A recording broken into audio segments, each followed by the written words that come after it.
Este era un Koenigsegg CCX y era el superdeportivo definitivo de hace ya unas 2 décadas. Sí, me cuesta creerlo, pero esto salió ya hace un par de décadas, en realidad ya por el 2006. Aunque este es un modelo de 2008 y realmente era el superdeportivo definitivo de su época. Hoy voy a hacer una reseña de este coche. Antes de profundizar, un breve resumen. El primer coche de producción de Koenigsegg se llamó CC8 y salió ya por 2002. Fue reemplazado por el CCR en 2004 y luego por el CCX en 2006, que es el primer coche verdaderamente global de Koenigsegg. Este modelo se vendió hasta 2010, aunque fue reemplazado por el Koenigsegg Agera. Ya tenemos un vídeo de ese Koenigsegg Agera RS por el canal, así que puedes ir a verlo, pero aunque el Agera es realmente asombroso, el CCX es una mirada interesante a la historia de Koenigsegg, en parte porque fue el primer Koenigsegg en utilizar un motor propio de la marca en lugar de un motor tomado prestado de otro fabricante. Era un V8 de 4,7 litros con doble compresor que producía alrededor de 800 caballos y aproximadamente 680 libras de par. Este también fue el primer Koenigsegg vendido globalmente, aunque globalmente es un poco exagerado porque cuando eran nuevos costaban más de $700.000 y se vendieron en cantidades increíblemente pequeñas. Hoy en día los precios han aumentado y este está anunciado a la venta con unas 1.000 millas por $1,5 millones. Así que hoy voy a enseñarte el CCX por dentro y por fuera, que tiene tracción trasera y transmisión manual, y sí, un auténtico cambio manual, y voy a mostrarte todos sus detalles y características del Koenigsegg definitivo de hace ya un par de décadas. Luego lo sacaremos a la carretera, lo conduciré y le daremos una puntuación. Muy bien, voy a empezar con los detalles y características del Koenigsegg hablando de la llave. Aunque uso el término llave de forma bastante libre, porque esto no se parece a ningún tipo de llave que hayas visto antes en cualquier otro vehículo. En cambio, tiene la forma de un escudo de un antiguo blasón familiar de Koenigsegg, así que no la confundirás con la llave de ningún otro vehículo. Tampoco podrás ponerla en el mismo llavero que la llave de tu otro coche porque no tiene ninguna anilla pequeña para hacerlo. Supongo que la llave de tu Koenigsegg no está destinada a mezclarse con las llaves de tus coches normales. Si miras la parte frontal verás que no hay botones, pero al darle la vuelta aparece esta pequeña tira negra de goma. Y dentro de ella están los botones de bloqueo-desbloqueo, y eso es todo lo que ofrece esta llave. Ahora que has desbloqueado las puertas con tu llave, tienes que averiguar cómo entrar, lo cual puede ser un desafío porque al mirar la puerta no hay una manilla visible a simple vista. Bueno, en realidad está escondida aquí debajo, bajo el marco de la puerta, hay un pequeño botón plateado, presionas y entonces la puerta hace su movimiento. Es un movimiento bastante inusual y muy diferente al de cualquier otra puerta de coche. Koenigsegg lo llama Hydraulic Synchro Helix, pero básicamente significa que la puerta se desplaza hacia afuera y se inclina hacia adelante al mismo tiempo, permitiéndote entrar. Y también notarás que la ventana se bajó. Eso es porque tiene que bajar un poco para que la puerta pueda despejar el marco del parabrisas y no rompa el cristal al abrirse.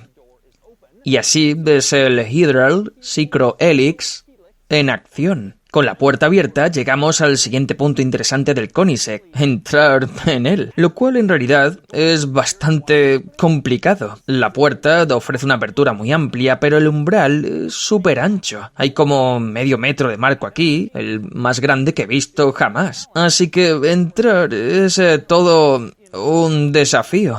Lo que descubrí que funciona mejor es meter primero un pie y luego deslizar el cuerpo hacia adentro, pero incluso así no es especialmente fácil. Quizás te preguntes, ¿cómo se cierran exactamente estas puertas? Bueno, hay una pequeña pieza plateada montada en la puerta, pones la mano sobre ella, tiras y luego la puerta hace el resto. Y probablemente acabas de notar que la ventana subió cuando la puerta se cerró. Voy a volver a bajar la ventanilla. La razón por la que subió es porque vuelve automáticamente a su posición elevada después de que la puerta vuelve a colocarse en su sitio. Así ya no tiene que preocuparse de golpearse contra el marco del parabrisas.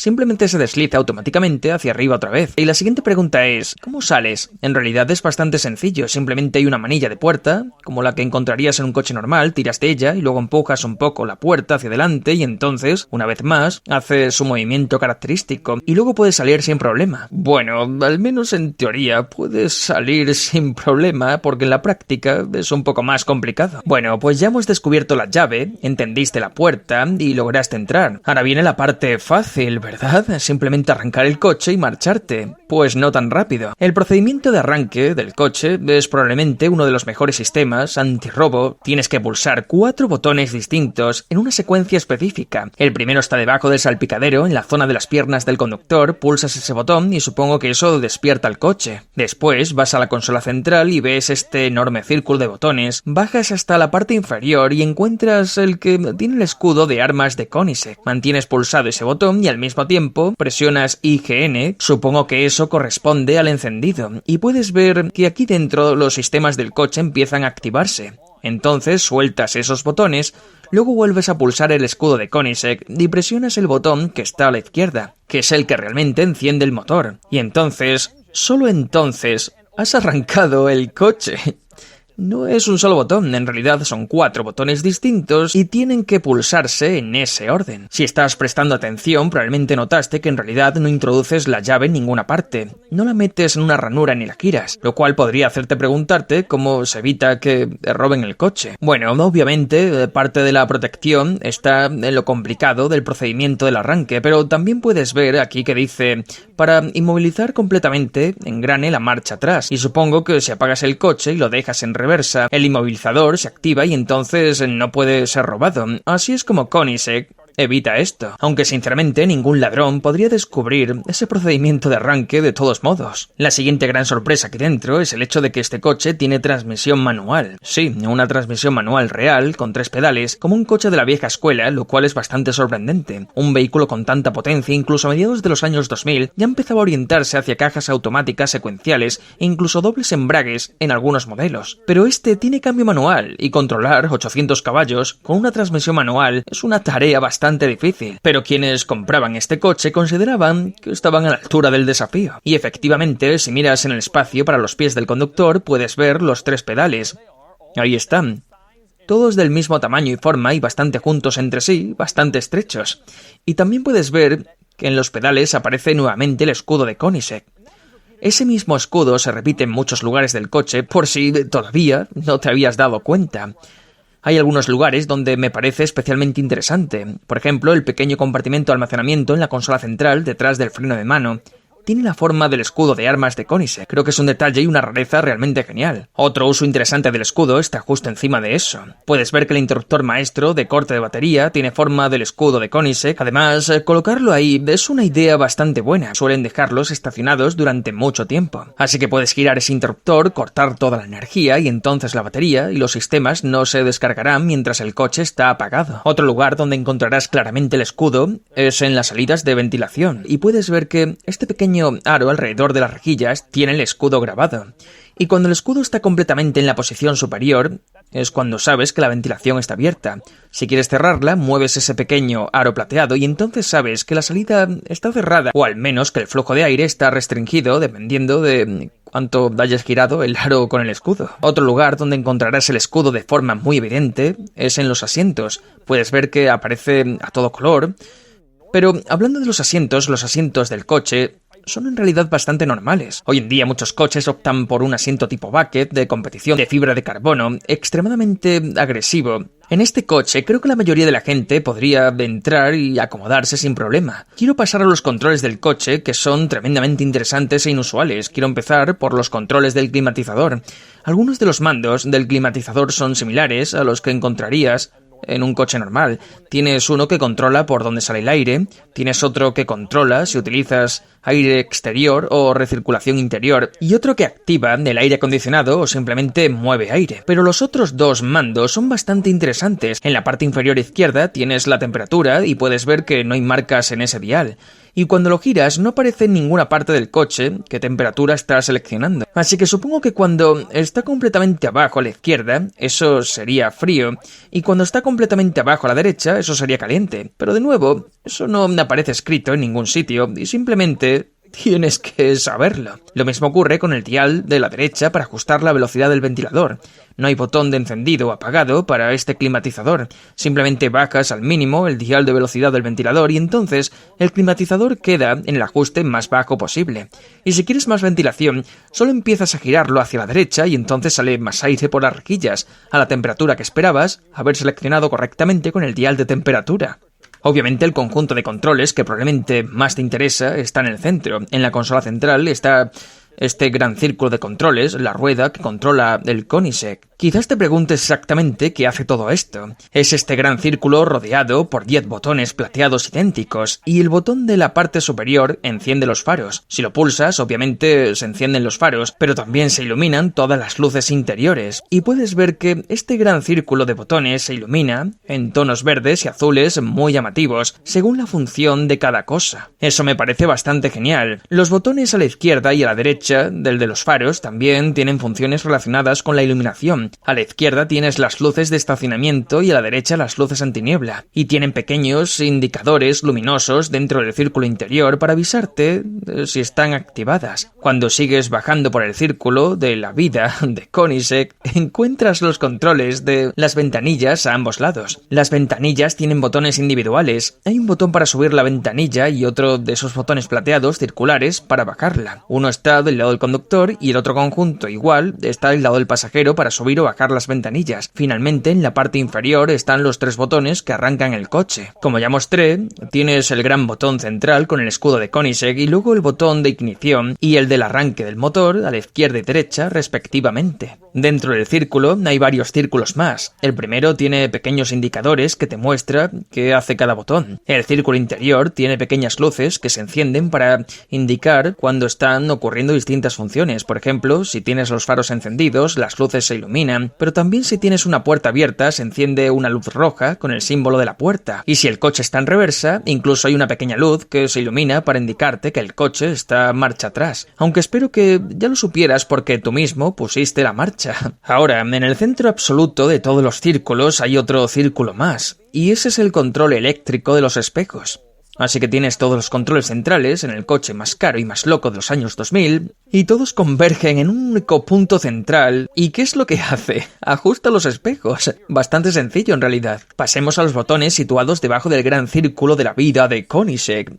Aquí abajo hay 4 controles individuales. Obviamente a la izquierda tienes las luces de emergencia, después están los seguros de las puertas, y cuando los pulsas puedes ver que se iluminan en rojo o deja de hacerlo para indicarte si las puertas están bloqueadas o no. El siguiente control en realidad es un dial y te permite ajustar exactamente cuánta intervención del control de tracción quieres. Hay varios niveles distintos para elegir, incluyendo la posibilidad de desactivarlo completamente. Y cuando eliges todo apagado, se enciende esta pequeña luz roja para hacerte saber que realmente te has comprometido a conducir sin control de tracción. Obviamente el último botón de este grupo es el sistema de elevación del eje. Lo pulsas y el coche se eleva un poco. Quiero moverme ahora hacia la zona del volante donde tenemos un par de detalles interesantes, empezando por las palancas que salen de la columna de dirección. Me gusta mucho la sensación y el aspecto de la palanca de los intermitentes. Se siente bien al tacto y también se ve bien. Pero mi parte favorita es que cuando activas el intermitente, mira lo que se ilumina en el cuadro de instrumentos. No es simplemente un icono indicando que el intermitente está encendido. Una parte completa del lado izquierdo del cuadro de instrumentos se ilumina para avisarte de que el intermitente izquierdo está activado. Y obviamente sucede lo mismo en el lado derecho. Pones el derecho y esa parte del cuadro se ilumina para indicarte que está activo. No estoy seguro de por qué decidieron hacer eso con los intermitentes, pero hace que todo sea un poco más especial que en un coche normal. Si enciendes los faros y luego activas las largas, también se ilumina una gran parte del cuadro de instrumentos en azul. Y puedes ver que en la esquina superior derecha del cuadro hay una luz de check engine que supongo también se iluminaría si necesitaras revisar el motor. Ahora bien, este coche fue construido antes de la época en la que prácticamente todas las funciones interiores dependían de pantallas, y eso se nota muchísimo por la enorme cantidad de botones y diales que hay aquí dentro. Pero sí existen algunas pantallas y una de ellas está en el cuadro de instrumentos, que solo muestra a la izquierda la presión del turbo. En el centro tienes la velocidad actual a la que vas, mostrada digitalmente simplemente porque este coche en realidad no tiene velocímetro tradicional, solo esa pantalla digital, y luego a la derecha tienes el odómetro y el cuentakilómetros parcial. Quizás te estés preguntando ¿dónde está el indicador de combustible? Y la respuesta es no existe. En realidad no tienes medidor de combustible. En su lugar hay una pequeña luz de reserva y se enciende cuando necesita combustible.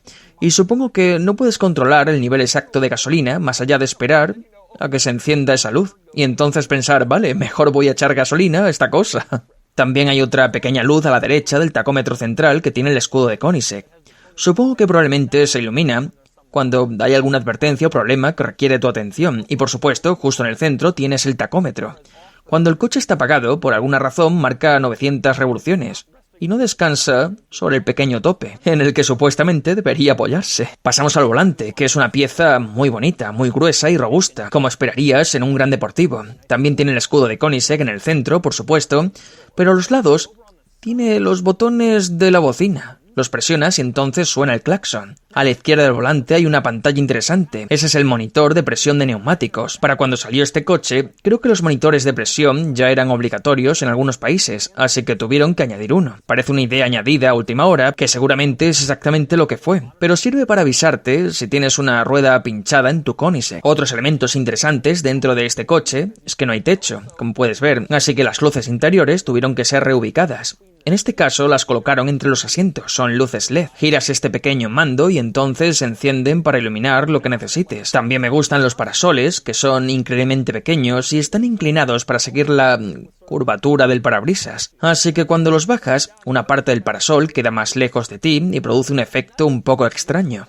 Aunque realmente no son muy útiles de todos modos, considerando lo diminutos que son. Otro detalle del coche es que la guantera existe, pero está abierta, no tiene tapa, así que cualquier cosa que pongas ahí debes asumir que estará al alcance del pasajero. Otro elemento bastante evidente, estamos en un coche abierto, está completamente expuesto al exterior, pero este coche sí tiene techo.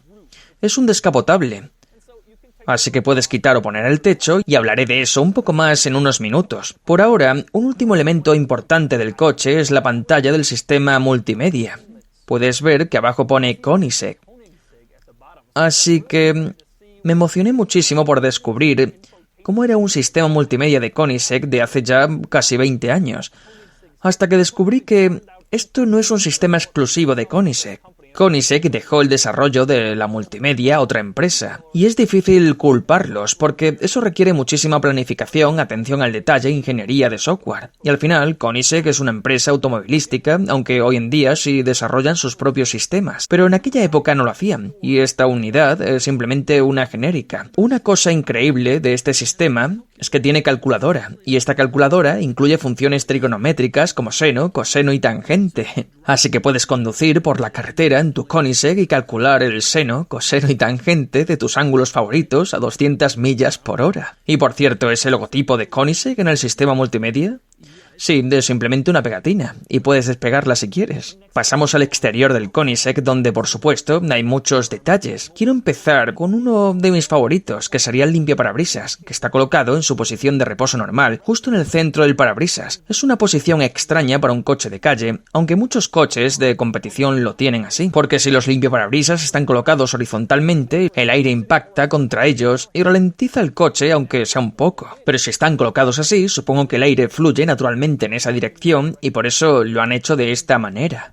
Pasamos a las llantas del CCX, y si miras de cerca puedes ver que son llantas de fibra de carbono para ahorrar peso. Las llantas de fibra de carbono se han vuelto un poco más comunes desde que se fabricó este coche, aunque en aquella época esto era prácticamente tecnología de ciencia espacial. Llantas de fibra de carbono en un automóvil era una locura. Otra característica de este coche son obviamente las ruedas con fijación central en lugar de las tradicionales tuercas múltiples. Muchos superdeportivos, deportivos de alta gama y coches de carreras utilizan este sistema. Y puedes ver que en el propio cierre central hay un pequeño diagrama que indica hacia qué lado hay que girarlo para quitar la rueda. Aunque si miro con atención, parece que el diagrama del lateral del cierre central dice que hay que girarlo en una dirección, mientras que el diagrama frontal indica la dirección opuesta. Así que no estoy exactamente seguro de cómo funciona eso, ni cuál es la correcta, pero te prometo que alguien más inteligente que yo será quien quite esas ruedas. Nos movemos hacia el otro lado del Koenigsegg y quiero hablar de la tapa del combustible que está integrada en este compartimento trasero que voy a abrir en un momento. punto. Por abrir la tapa del combustible es mucho más fácil que abrir el compartimento trasero, aunque no lo parezca. No hay ningún lugar evidente donde meter el dedo y resulta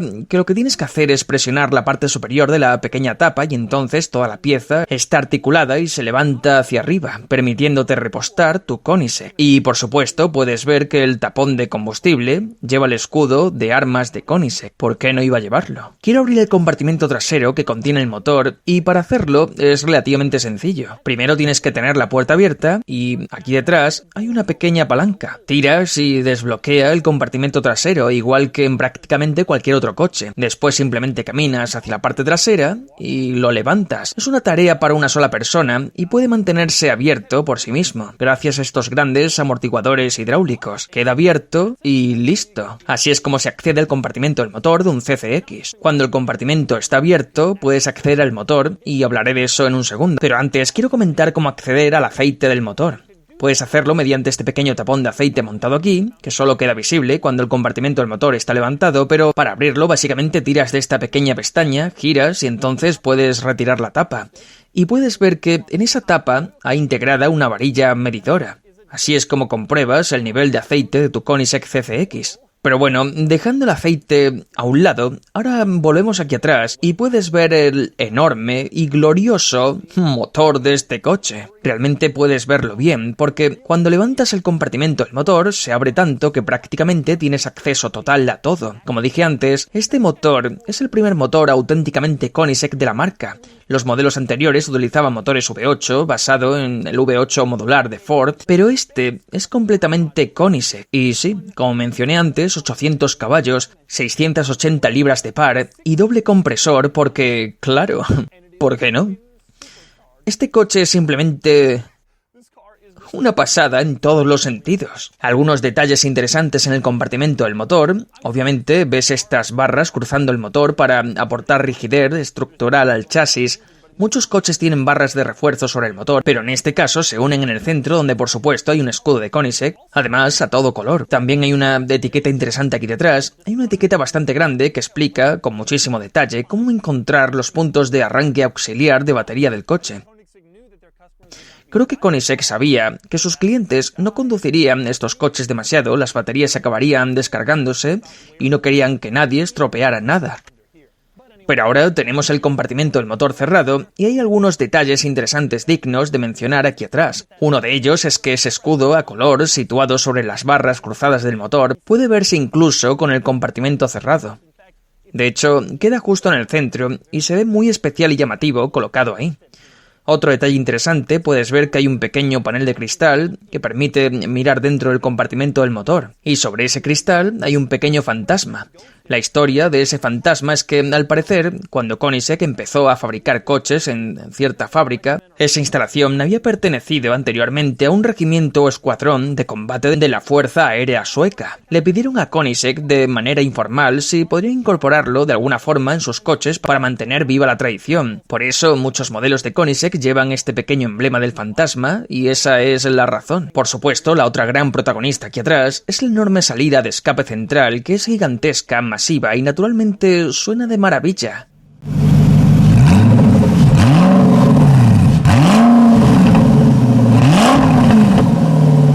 Pasamos al maletero delantero y una vez más el procedimiento de abertura es bastante interesante. De nuevo tienes que tener la puerta abierta y entonces la palanca está realmente en el interior, donde se encuentra la bisagra de la puerta. Tiras y eso desbloquea el maletero delantero.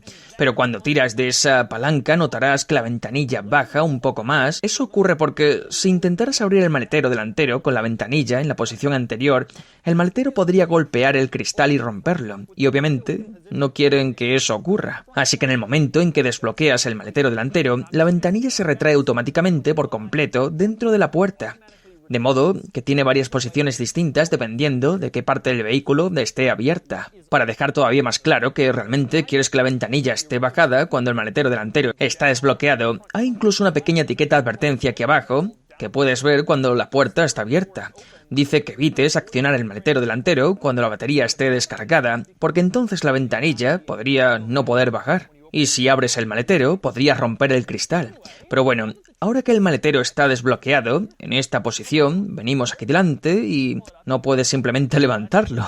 Primero tienes que liberar otro seguro, la palanca está junto al faro del lado del conductor, tiras y entonces puedes levantar el maletero completamente y acceder al compartimento delantero. Y como puedes ver, el maletero apenas pasa junto a la puerta y probablemente no habría pasado si la ventanilla se hubiera quedado en su posición anterior.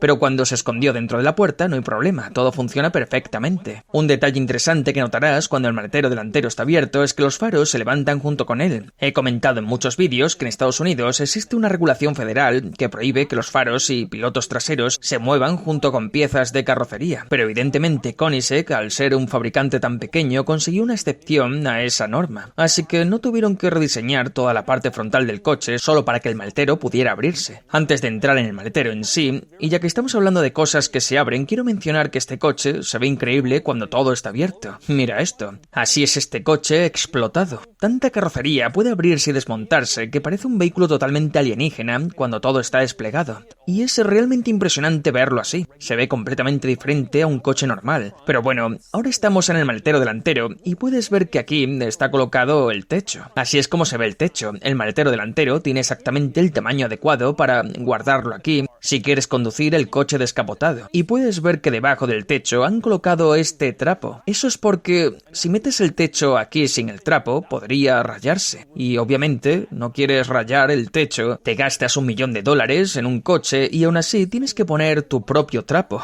Bueno, en realidad eso no es del todo cierto. De hecho, hay una pequeña etiqueta de advertencia en el maletero delantero que dice: atención, coloque siempre el techo dentro de la funda protectora antes de introducirlo en el maletero delantero. Así que supongo que existe alguna funda protectora especial, probablemente complicada y molesta de usar. Tienes que meter el techo ahí primero, después colocarlo aquí y entonces no se rayará. O puedes optar por el método fácil y usar simplemente el trapo.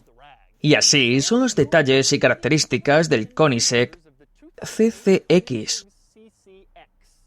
Ahora es el momento de sacarlo a la carretera y conducirlo. Muy bien, conduciendo el Koenigsegg, intentando ir con calma al principio. El espacio para los pedales es estrecho, un poco desplazado, y no hay mucho para mis rodillas. Pero es increíble conducir un coche así, que además es manual. Quiero decir, esto es como conducir un Bugatti Veyron manual. Es un hipercoche extremo con 3 pedales. Sorprendentemente el embrague es bastante fácil de usar, no es excesivamente duro, el punto de fricción es muy bueno, de hecho se siente bien. La palanca de cambios también es muy fácil de manejar, casi parece un Porsche por lo sencilla que resulta. Definitivamente se siente como una ocasión especial conducir este coche. Nada aquí es normal y el espacio para los pedales es tan estrecho. Hay mucho sonido. Tener el techo abierto ayuda también, pero es impresionante.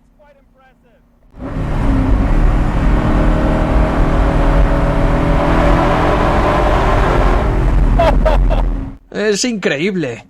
¡Qué sonido tan impresionante! Vamos bastante rápido. Y es muy estable. No hay vibraciones ni locuras típicas.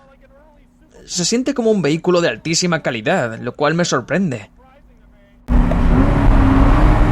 El motor sube de revoluciones muy rápido, responde rapidísimamente. Las revoluciones, como te digo, son rapidísimas. Es muy rápido y circulando tranquilamente, de hecho, se siente como un vehículo estable, incluso racional. El embrague es fácil de usar, la palanca de cambios es fácil de usar también, y sentado aquí el coche se siente estable. Parado en un semáforo, el coche está bien hecho. No se siente tembloroso ni nada de eso, teniendo en cuenta que en esta era, ya sabes, uno de los primeros intentos de Koenigsegg, sorprende que esté bien construido y se siente realmente afinado y bien ensamblado. Quiero decir, de verdad parece un coche razonable que podrías usar a diario. Lo que más me impresiona, sin embargo, es el embrague y el tacto del cambio. Es excelente, eso sí. Aquí parado en el semáforo no puedes ver demasiado bien las luces de tráfico. ¡Oh, yeah!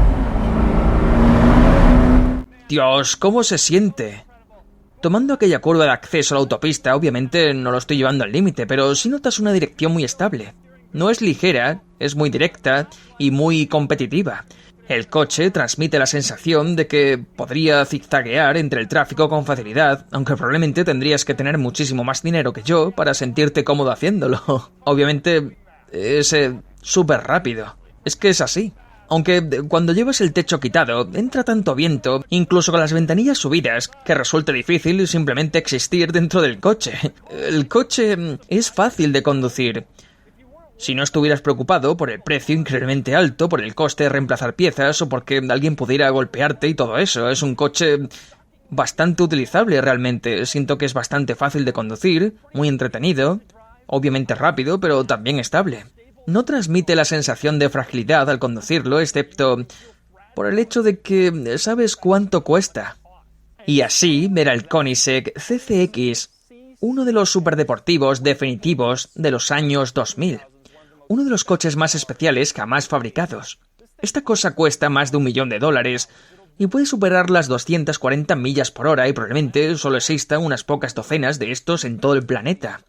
De esta forma ya has podido verlo de cerca. Ahora es el momento de darle al CCX una puntuación. Sumándolo todo, la puntuación total es de 69 de 100, y así es como el CCX se compara con algunos de los mejores superdeportivos del mundo. No logra alcanzar del todo a los modelos más nuevos, pero eso no sorprende considerando que es un poco más lento y que su tecnología ya no está tan avanzada, pero supera al Bugatti Veyron, que era su principal rival en aquella época.